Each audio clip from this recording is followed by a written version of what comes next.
Acuérdense que es una nomenclatura que se empezó a utilizar también en IPv4, que es manejo ya sin clases, lo que se llama CR, se pone una diagonal. Entonces, viendo rápidamente la comparativa, bueno, 32 bits contra los 128 bits, a 4 veces el número de bits, a 4 bytes con 16, se tiene una arquitectura ya más jerárquica tanto en la parte de direccionamiento como en la forma como se asignan las direcciones y la parte del ruteo en IPv6, a diferencia en IPv4, que es una combinación plana jerárquica. En IPv4 que se tienen mecanismos, ciertamente algunos automáticos como DHCP, pero en IPv6 es una forma de hacerlo más automáticamente, la asignación de las direcciones. Bueno, hay una diferencia es que las direcciones se asignan a interfaces lógicas, a diferencia en IPv4 hay interfaces físicas, entonces pueden tener n cantidad de direcciones por interfaz e interfaces por dispositivo también. Ya no hay direcciones de broadcast, son multicast, también surgieron las de Anycast, que es de uno a mucho, pero no a todos, al más cercano. La parte de la seguridad, si bien en su momento se pensó IPv6 de una manera como que más obligatoria la parte IPsec, la realidad es que por la dificultad de implementar IPsec, realmente es difícil su uso, entonces sí está definido e integrado en la definición o el diseño de la nueva versión, en este caso IPv6, pero su uso no es obligatorio realmente. También hay identificación de calidad de servicio en IPv6, no hay fragmentación intermedia. Bueno, podríamos hablar de muchas características de IPv6.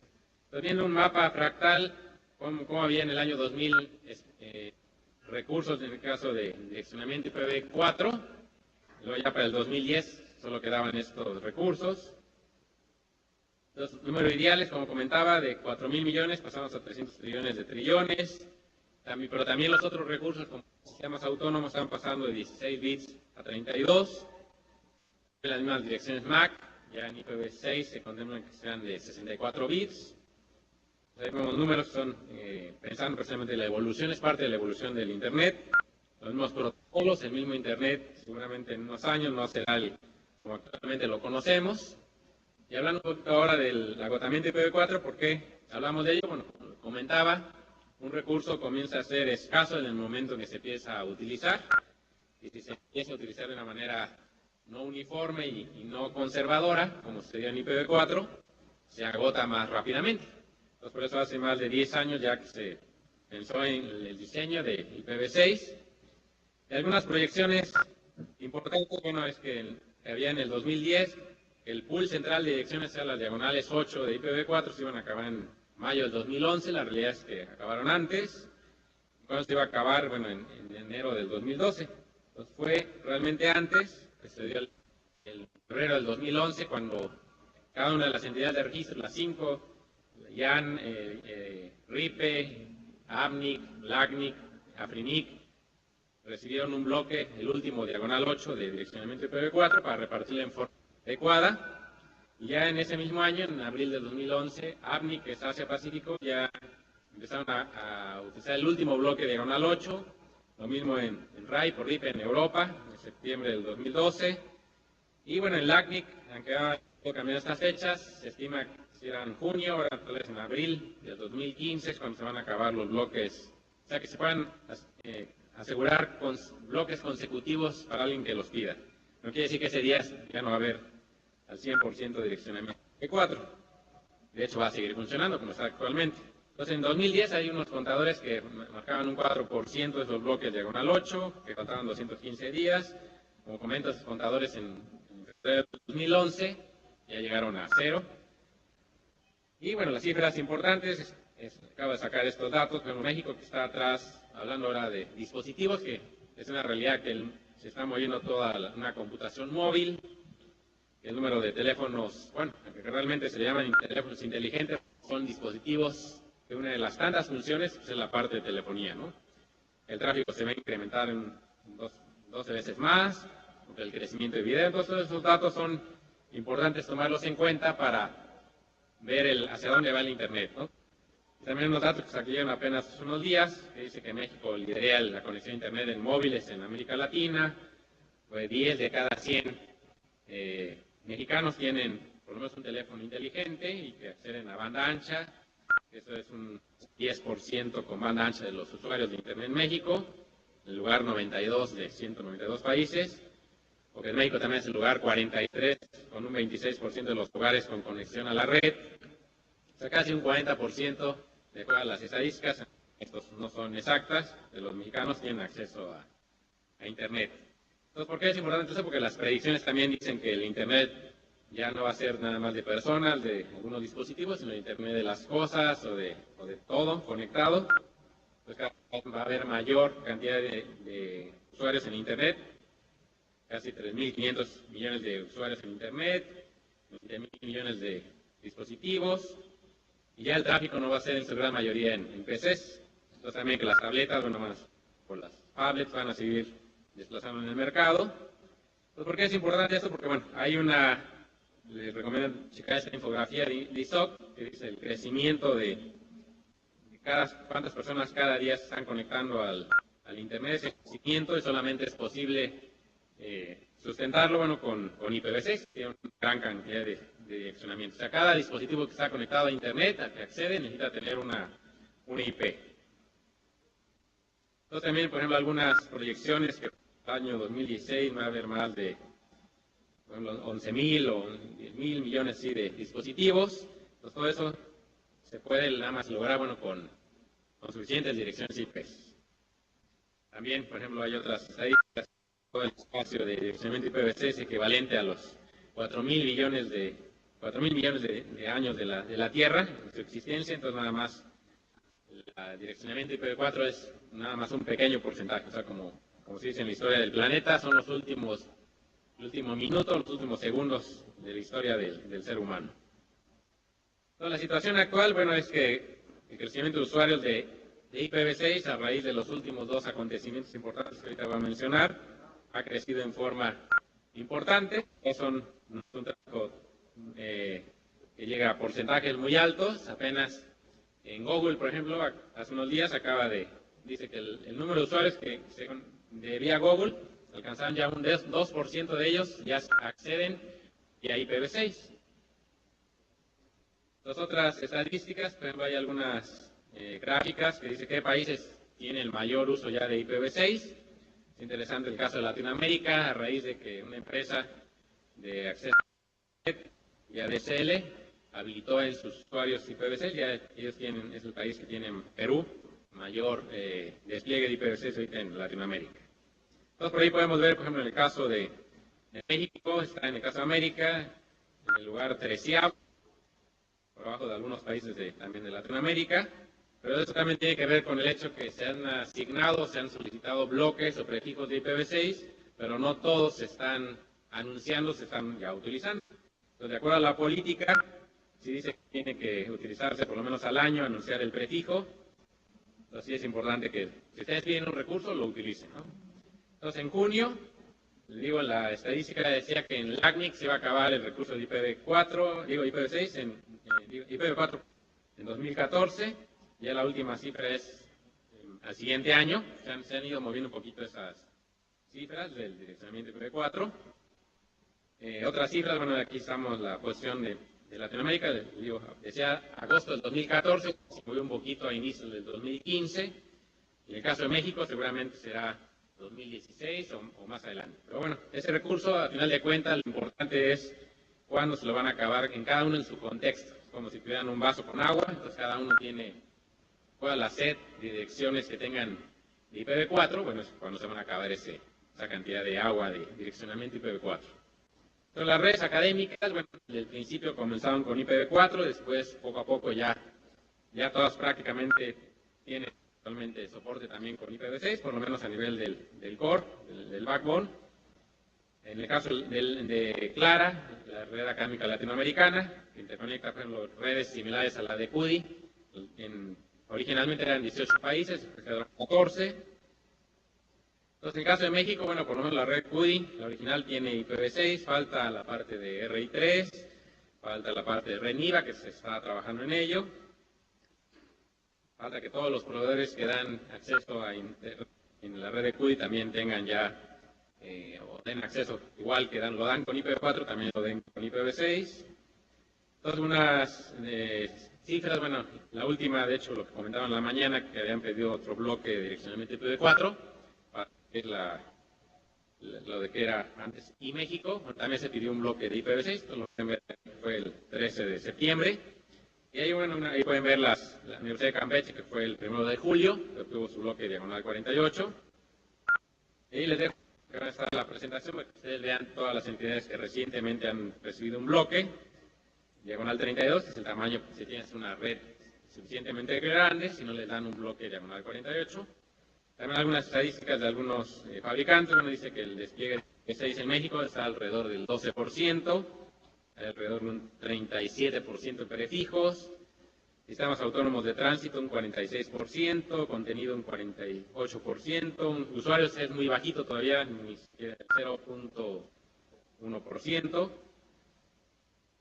Entonces, algunos mitos, bueno, que siempre me gusta comentar es que no se vayan con la pinta, bueno, con lo que ya se ha creado. Conexión a Internet con IPv6 solamente es posible en la red académica en México. M2, no, ya es posible también con los proveedores, con los ISPs en México.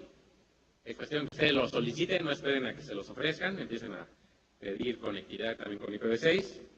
Que la conexión a Internet nada más es posible con IPv6, no, en su momento a lo mejor sí fue así, al ambiente académico, pero es posible por ambas versiones, en forma nativa. Entonces, ¿por qué se habla de transición de recursos? Como comento, no se trata de quitar o deshabilitar, en este caso IPv4, para habilitar o instalar IPv6, sino realmente se trata de transición, una convivencia más bien de ambas versiones. No es de un día para otro, no va a haber un problema de Y2K, es una actualización necesaria, parte de la evolución de Internet. Si no es al mismo tiempo, bueno, por lo menos puede ser independientemente cada versión, y lo importante es sí que lo empiecen a probar desde ahora. La parte de los intercambiadores de tráfico, se comentó en la mañana también que hay el punto de intercambio de tráfico que está en México, que acaba de iniciar este año. ¿Tendrá IPv6? Bueno, también es la pregunta. Por tanto, yo creo que sí, no debe haber un mayor problema. Y bueno, como parte de los hechos relevantes que les comentaba, en el 2011 fue el Día Mundial de IPv6. El 8 de junio, durante 24 horas, los principales proveedores de contenido dieron o ofrecieron su contenido y se enteraron durante 24 horas también el acceso con IPv6. O sea, no quitaron el acceso por IPv4 y si ustedes no sufrieron ningún problema, no fue noticia que haya habido algún problema en la red, es porque todo fue transparente. Entonces, nosotros participamos en la UNAM, en el Día Mundial de IPv6, después fue el lanzamiento mundial de IPv6, fue al año siguiente, en el 2012. Entonces, eso fue ya no durante 24 horas, sino a partir del 6 de junio del 2012, igual los principales proveedores de contenido, pero también ahora ya ISPs, algunos fabricantes de equipo, habilitaron ya IPv6 en forma permanente. Entonces ya quedó prendido IPv6. Por ahí algunas cifras interesantes. Bueno, en el caso de, que comentaba, Latinoamérica tenemos un 16% casi de contenido o de redes habilitadas con IPv6. Entonces vamos a entrar, bueno, a lo que son las huellas e impactos. Voy a mencionar desde varios aspectos, ejemplos sociales, operacionales, pero también ambientales. Entonces, por ejemplo, impacto operacional, bueno, la falta de no disponibilidad de direccionamiento IPv4, que es lo que ha provocado el uso de NATs o el manejo sin clases con CIDR, puede seguir complicando, como ha complicado algunas aplicaciones, servicios. Y bueno, al final de cuentas hay esquemas también de NATs, acuérdense los EGNs, que son los carriers Grey NATs, se ponen en el borde de las redes. Y la realidad, bueno, es que las primeras Olimpiadas que hubo en Beijing, las primeras que tuvieron soporte de IPv6, lo que es el Internet de las Cosas, también está contemplado el uso ya de IPv6. Por ahí hay un contador que dice cuántos dispositivos hay actualmente conectados, y va creciendo, y se dice cuántas. Pues tiene una meta que para el 2020, ¿cuántos va a haber? 50.000 millones de dispositivos. Es un hecho que pasamos de un Internet en el núcleo, en la frontera, bueno, Internet de las Cosas, que son billones de dispositivos. También la parte de interoperabilidad con otros protocolos, otras normas. Ahí está insertado por ejemplo, IPv6 en lo que es la parte de lo de ZigBee. Realmente en las próximas fechas el uso de los lentes, a lo mejor hay algunos lentes ya tendrán soporte también de IPv6, pero ya es un producto de origen mexicano. También los relojes, o más llamados también relojes inteligentes, porque realmente son realmente. Pero también, bueno, podemos hablar de una huella ambiental de IPv6. Se han hecho algunos estudios, cálculos, que se reduce el uso de la batería en los dispositivos móviles cuando no se tiene NAT, cuando se tienen direcciones homologadas. La no fragmentación y el tamaño fijo del encabezado también le evita que haya tanto procesamiento en los equipos intermedios, también hará más eficiente o hace más eficiente el envío de los paquetes. Y el mismo monitoreo de dispositivos y variables también se puede hacer por redes de sensores con el gran espacio de direccionamiento. Entonces, por ahí hay algunos proyectos, actividades que son, por ejemplo, las ciudades inteligentes, las ciudades verdes. Entonces, todo eso de control de dispositivos, edificios, remoto, integración de subsistemas, les digo, diferentes protocolos, ZigBee, PLC, etcétera, se puede hacer también con IPv6.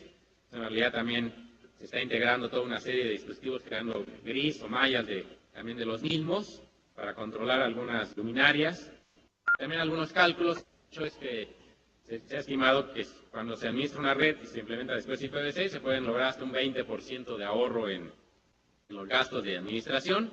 Pero también, bueno, hay que hablar de los gastos, de las huellas ambientales o impactos negativos que pueda tener IPv6. Bueno, con mismo tener más direcciones, pues va a seguir provocando que haya más dispositivos, el consumismo, necesidades no presentes antes, con más conexiones en línea, un consumo de energía en Internet se estima que alrededor casi hasta un 15% del consumo global se debe al uso de Internet. Entonces también tendrá su parte negativa, bueno, o cuál será parte de los cómplices, bueno, el uso de IPv6.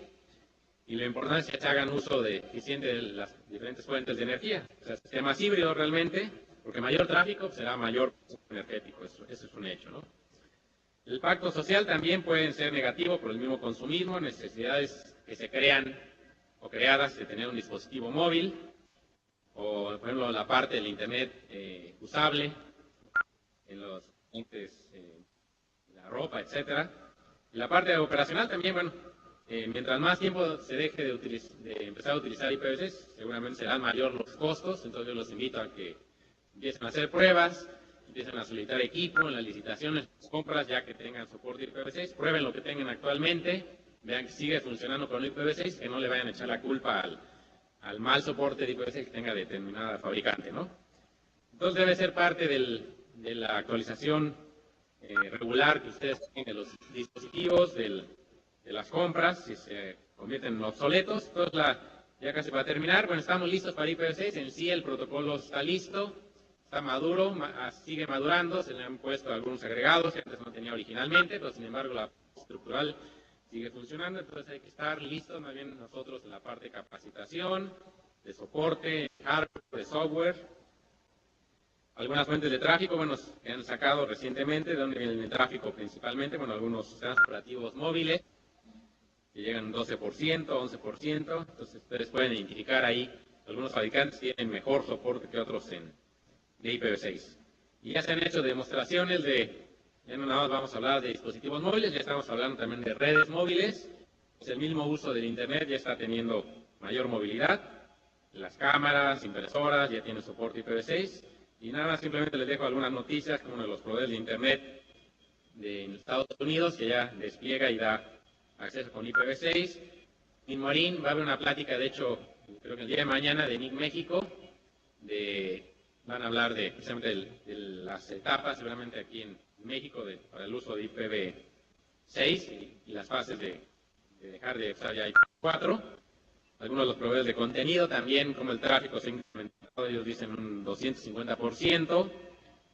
Les digo, algunas empresas ya tienen un control de luminarias en las calles, usando direcciones IP. Y también un programa de certificación de aplicaciones que ha lanzado el LACNIC. Les recomiendo también, estoy programando para este mes, va a haber una sesión por videoconferencia, entonces estén al pendiente de la fecha para que les interese este programa de certificación del LACNIC. Y bueno, es un hecho, les digo, ZigBee tiene solución para IP, el uso de IPv6 también en algunas bombillas, bueno, o focos ya van a empezar a tener soporte de IPv6. Hay programas de certificación, de capacitación. Les recomiendo, será un diferenciador en el mercado. Entonces, para que también se preparen, tengan algunos logos de certificación. Entonces, la pregunta es, ¿por qué no usar o empezar a utilizar IPv6 ahora? No empezar a utilizarlo después, sino ya empezar a dar servicios ahora. Debe ser transparente a los usuarios. Las fases, teniendo aprendido habilitado IPv4, pues habilitar IPv6, después ver las aplicaciones si lo soportan nativamente. Se trata de una etapa de, como les comento, de coexistencia, seguramente mañana de transición. A lo mejor en algún momento dado va a salir muy caro seguir manteniendo la parte IPv4, hay que actualizarlo ahora IPv6. Por ahí hay algún contador de cuántas direcciones IPv6 se han estado asignando, y de ahí les dejo algunas imágenes que dice que ustedes empiezan a dar como que el primer anotación con IPv6, que es fácil, especialmente IPv6, el caso de en Asia. ¿Y por qué no empezar a navegar y andar ya con IPv6? La pregunta es, ¿cuándo van a empezar a utilizar ustedes IPv6? A lo mejor ya lo están utilizando y no se han dado cuenta, y no empezar a formar parte del Internet como que lento, que va a seguir funcionando con IPv4, ¿no? Y empiezan ustedes a adoptar también IPv6. Entonces ahí les dejo las referencias, que las van a ver en el material, y es todo de mi parte. Muchísimas gracias.